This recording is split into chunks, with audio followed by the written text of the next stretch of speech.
আপনাদের সবাইকে দেখে খুব ভালো লাগছে, খুব খুব ভালো লাগছে। আপনাকে অনেক ধন্যবাদ সুসি, এবং আমি আজ আপনাদের কাছে এই বার্তাটি পৌঁছে দিতে পেরে সত্যি উত্তেজিত। আপনাদের সবাইকে এখানে দেখে আনন্দ হচ্ছে। জীবনের কি এক মুহূর্ত। আমি আপনার বন্ধু আসমা ফায়ার আজ আপনাদের সাথে সরাসরি ব্যক্তিগতভাবে হৃদয় থেকে কথা বলছি। আপনি একজন দীর্ঘদিনের সমর্থক হন বা এমন কেউ হন যিনি পাশে দাঁড়িয়েছেন বা অন্য কিছুতে মনোযোগ দিয়েছেন, অথবা এমন কেউ যিনি কেবল নিশ্চুপে দেখছেন, কি হবে তা নিশ্চিত নন, আমি আজ আপনাদের সাথে নিখুঁত স্পষ্টতা, নম্রতা এবং নতুন করে পাওয়া উদ্দেশ্য নিয়ে কথা বলার সুযোগ নিতে চাই। এটা স্পষ্টতই একটি সন্ধিক্ষণ, এবং আমি আমার সমস্ত হৃদয় দিয়ে বিশ্বাস করি যে এখানে পৌঁছানোর জন্য যা কিছু লেগেছে, সামনে যা আসছে তা তার থেকে অনেক বেশি মূল্যবান। আমি জানি অনেক সময় লেগেছে, কিন্তু এটা সার্থক। আর আমি নিশ্চিত ছিলাম না। সত্যি বলতে এটা বলতে আমার কষ্ট হচ্ছে, কিন্তু আমি আপনাদের কাছে সবসময় স্পষ্টতা ও স্বচ্ছতার সাথে কথা বলার প্রতিশ্রুতি দিয়েছি। আমি যখন এই বক্তব্য প্রস্তুত করছিলাম কিছু বুলেট পয়েন্ট ও হাইলাইটস নিয়ে, তখন আমি এই গ্লোবাল আপডেটে এই বিষয়টি নিয়ে কথা বলার পরিকল্পনা করিনি। আমি আসলে আমাদের এসিসির সাথে বর্তমান পরিস্থিতি সম্পর্কে কিছু উল্লেখ না করার একটি ইচ্ছাকৃত সিদ্ধান্ত নিয়েছিলাম। আমি ভেবেছিলাম আপাতত এটা বাদ দেই। এই মামলাটি যে চ্যালেঞ্জিং, বেদনাদায়ক এবং দীর্ঘ ছিল তা কোনো গোপনীয় বিষয় নয়। তবে সৌভাগ্যবশত আমরা দেশের সেরা, সবচেয়ে অভিজ্ঞ এবং দক্ষ আইনজীবীদের দ্বারা প্রতিনিধিত্ব পেয়েছি। সবাই দেখে নিতে পারে কে আমাদের প্রতিনিধিত্ব করছেন।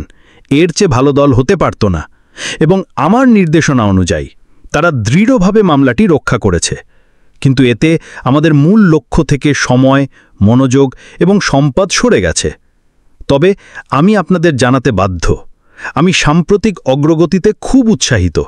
সত্যি বলতে আমি বেশ উত্তেজিত, এবং আমি খুব শীঘ্রই এই বিষয়ে আরও সম্পূর্ণ এবং ইতিবাচক আপডেট দিতে পারব বলে আশা করছি। তাই চোখ রাখুন। আমি বলতে পারি এটি একটি খুব খারাপ দিন, এবং যারা ঘৃণা করে তাদের জন্য এটা খুব উত্তেজনাপূর্ণ নয়। তাদের দিনটি ভালো যাচ্ছে না এবং তারা এটা চায়নি। এটা সম্ভবত তাদের দুঃস্বপ্ন, কিন্তু ঈশ্বর ভালো। আমি এটা প্রথমেই জোরে এবং স্পষ্টভাবে বলতে চাই। এবং কি এক বিজয়ী দিন! আমি এই বিষয়ে একটা আলাদা এক্সক্লুসিভ আপডেটে কথা বলবো। আবার একটি লাইভ আপডেট, সম্ভবত দ্বিতীয়টি, কারণ এটি একটি বড় বিষয় এবং আমি জানি আপনারা আরও জানতে চান। আপনাদের কাছে ভেঙে বলবো কি বলা অনুমোদিত, অথবা আপনাদের জন্য কি ফলপ্রসূ বা অর্থপূর্ণ।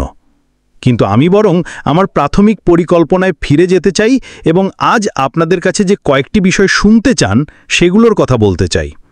চলুন শুরু করি। সম্পূর্ণ স্বচ্ছতার সাথে বলছি, এই যাত্রা আমাদের কারোর জন্যই সহজ হয়নি। হ্যাঁ, আমরা যতটা আশা করেছিলাম তার চেয়ে প্রবাবলি বেশি দীর্ঘ। আমরা বিলম্বের শিকার হয়েছি, আমরা হতাশাকে মোকাবিলা করেছি, এবং হ্যাঁ, আমরা ভুল করেছি। আমি করেছি। আমাদের কিছু প্রচেষ্টা আসলে আমরা যতটা আশা করেছিলাম তার চেয়ে কম ছিল। কিছু পরিকল্পনা এবং আমাদের উৎপাদন আসলে বাতিল করে একেবারে নতুন করে তৈরি করতে হয়েছে। এবং সত্য হলো, আমরা যাদের বিশ্বাস করেছিলাম তারা আসলে তেমন ছিল না যেমনটা আমরা ভেবেছিলাম। আমি অবশ্যই আমার নেতৃত্বাধীনে যা কিছু ঘটেছে তার পূর্ণ দায়িত্ব নিচ্ছি, এবং লজ্জা নয়, বরং নম্রতা এবং একজন এমন ব্যক্তির সাথে যে শিখেছে, মানিয়ে নিয়েছে এবং আরও ভালো করার প্রতিশ্রুতিবদ্ধ। যখন আপনি সাহসী কিছু বলেন তখন ঝুঁকি বেশি, কিন্তু সম্ভাব্য পুরস্কারও তেমনটাই বেশি। এটা মূল্যবান, এটা সুন্দর, এবং আমি জানি আপনারা অনেকেই হতাশ হয়েছেন, কেউ বিভ্রান্ত হয়েছেন, এবং আপনারা একটি স্পষ্টতার মুহূর্তের জন্য অপেক্ষা করছিলেন। এটাই সেই মুহূর্ত, স্ফটিকের মতো পরিষ্কার। সামনের রাস্তা খুবই স্পষ্ট। চলুন সাম্প্রতিক সমীক্ষা এবং এর কিছু ফলাফল ও প্রকাশন নিয়ে কথা বলি। আমি এই বিষয় নিয়ে কথা বলতে পেরে খুবই উত্তেজিত। সম্প্রতি আমরা আপনাদের একটি ব্যক্তিগত সমীক্ষায় সাড়া দিতে এবং অংশ নিতে বলেছিলাম। 3টি সহজ প্রশ্ন, কোনো চাপ নেই, কোনো চালাকি নেই, শুধু সত্য। এবং আমাদের জানা দরকার, আমরা কি আপনারা কি আসলে এখনও আমাদের সাথে আছেন, আমরা জানতে চেয়েছিলাম, আমরা অনুভব করতে চেয়েছিলাম, এবং আমরা জানতে চেয়েছিলাম আমরা কোথায় দাঁড়িয়ে আছি, আপনারা কতদিন অপেক্ষা করতে ইচ্ছুক, এবং আপনারা কি বিশ্বাস করেন যে আমাদের ভাগ্য লক্ষ্যটি পূরণ করার জন্য একটি নতুন মাধ্যমের প্রয়োজন।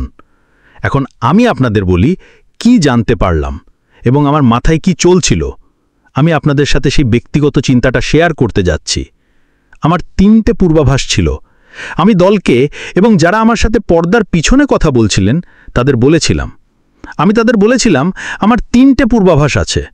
আমি ভেবেছিলাম কতজন মানুষ সাড়া দেবে বা অংশগ্রহণ করবে।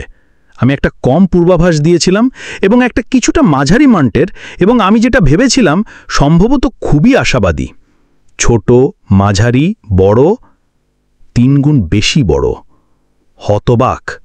শুধু এইটুকুই আমাকে বলে দেয় যে আপনারা এখনও এখানে আছেন এবং আপনারা বিশ্বাস করেন এবং আপনারা সামনের দিকে এগোনোর জন্য প্রস্তুত। আপনারা সামনের দিকে এগিয়ে যাওয়ার জন্য ভালো অবস্থানে আছেন। আপনারা অতীতের মধ্যে আটকে নেই। এটি একটি চোখ খোলার মতো ছিল। আমি আপনাদের সাথে উত্তরগুলো শেয়ার করছি। আপনারা 90% বেশি বলেছেন, কোনো দ্বিধা ছাড়াই। আমি আপনাদের কাছে 90% বলছি এটা রক্ষণশীলভাবে। কিছু উত্তর 98 পয়েন্ট সামথিং, তাই আপনি 100 বলতে পারেন যে কোনো দ্বিধা ছাড়াই। কত সময় না লাগুক, আমি আপনাদের সাথে আছি। আমি লক্ষ্য দেখতে পাচ্ছি, আমি একমত, এবং আমরা যদি সফল হতে চাই আমাদের একটি নতুন মাধ্যমের প্রয়োজন, আমাদের একটি নতুন দিক নির্দেশনার প্রয়োজন, আমাদের একটি নতুন উপায় দরকার যাতে আমরা চালাবো এবং কাজ করব। এটা উচ্চ এবং স্পষ্ট। আমি আপনাদের এই প্রতিক্রিয়ার জন্য ধন্যবাদ জানাই, এবং আপনাদের প্রত্যেকে যারা সাড়া দিয়েছেন, আপনারা আমাকে লক্ষ্য চালিয়ে যাওয়ার জন্য আরও বেশি প্রেরণা দিয়েছেন। আমি ইতিমধ্যে উজ্জীবিত, যেমনটা আপনারা দেখতে পাচ্ছেন, কিন্তু আপনারা নেতৃত্ব দলকে মনোযোগ দিয়েছেন, তারা এখন আরও বেশি অনুপ্রাণিত, এবং আপনারা আমাদের মনে করিয়ে দিয়েছেন যে আমরা এই যাত্রা কেন শুরু করেছিলাম। আমি এর সাথে আরও কিছু যোগ করতে চাই। আপনাদের দিক থেকে আপনারা 3টি সহজ প্রশ্ন দেখতে পাচ্ছেন। একজন জ্ঞানী মানুষ হতে এর জন্য প্রয়োজন হয় না, এবং এই উত্তরগুলিও খুব স্পষ্ট। আপনাদের বেশিরভাগই বেছে নিয়েছেন যে আমি সম্পূর্ণ প্রতিশ্রুতিবদ্ধ, এবং এতে যে সময় না লাগুক, এবং স্পষ্টতই আমাদের একটি নতুন মাধ্যম দরকার। এটা স্পষ্ট, আপনারা এইসব দেখতে পাচ্ছেন, কিন্তু আমাদের কাছে কিছু অদৃশ্য ডেটা আছে যেগুলো আপনাদের কাছে নেই, যেগুলো খুবই আকর্ষণীয়। প্রথমত, মানুষের সংখ্যা, এবং এখানে আরেকটি আছে, মানুষের সংখ্যা যারা আসলে সময় নিয়ে বেছে নিয়েছে, এবং আপনাদের বেশিরভাগের ফ্রিকোয়েন্সি একই সমীক্ষায় দিনে 10 বার পর্যন্ত যাওয়া, ওভারঅল সেশন, এবং এটি ভার্চুয়ালি একটি সাপ্তাহিক ছুটির দিন ছিল।